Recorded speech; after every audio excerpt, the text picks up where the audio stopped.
transformer les kilowattheures en joules, il faut comprendre que ces unités peuvent être retrouvées à partir de la relation E égale P fois T. Si la puissance P est en kilowatts et le temps T en heures, alors l'énergie est en kilowattheures. C'est cette unité d'énergie qui est utilisée par les fournisseurs d'électricité. Si par contre on utilise les unités légales pour la puissance, c'est-à-dire le watt, et pour le temps, c'est-à-dire la seconde, alors l'énergie sera en joules. On voit donc que les joules sont en fait des watts-secondes. Convertir des kilowattheures en joules, c'est donc convertir des kilowatts en watts et des heures en secondes. 1 kilowatt vaut 1000 watts et une heure vaut 60 minutes, soit 60 fois 60 secondes, soit 3600 secondes. Quand on a 15 kWh par exemple, c'est comme si dans la relation précédente, on avait remplacé P par 15 kW et T par une heure. On a bien 15 kW fois une heure qui est égal à 15 kWh. Voici du coup la technique pour convertir sans se tromper.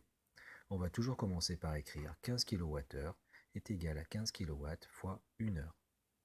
On convertit ensuite les kilowatts en watts et une heure en secondes.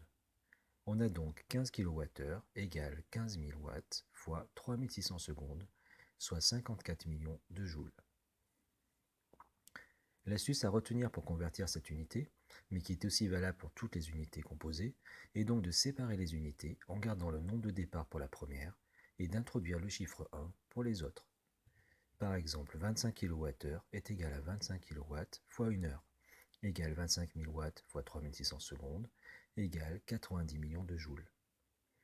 Pour une vitesse à convertir en mètres par seconde, on aurait 100 km par heure égale 100 km divisé par une heure égale 100 000 mètres divisé par 3600 secondes égale 27,8 mètres par seconde.